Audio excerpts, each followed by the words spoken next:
Napakaganda ng ating camping tent. O, di ba? Napakalawak dyan sa loob. Pwede yan 4 or 6 na tao.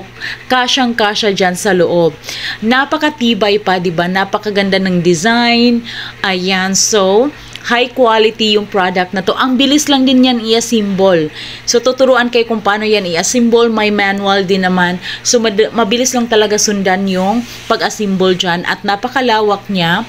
Maganda rin. Hindi ka rin mahihiyang dalhin yan kahit sinong makakita dyan. Iisipin nila mahal yung tent na nabili mo kahit napakamura lang yan. So, kung ako sa inyo, i-click nyo yung yellow basket habang ito ay naka-promo pa kay TikTok bago siya bumalik sa original price. O, diba? Lalo na yung mga mahihilig mag-camping, pumunta sa beach, o, diba? So, click nyo na yung yellow basket para meron ka ng ganito kagandang tent na napakamura lang. O, diba? So, yan yung, pwede mong ganyan yung i-close mo.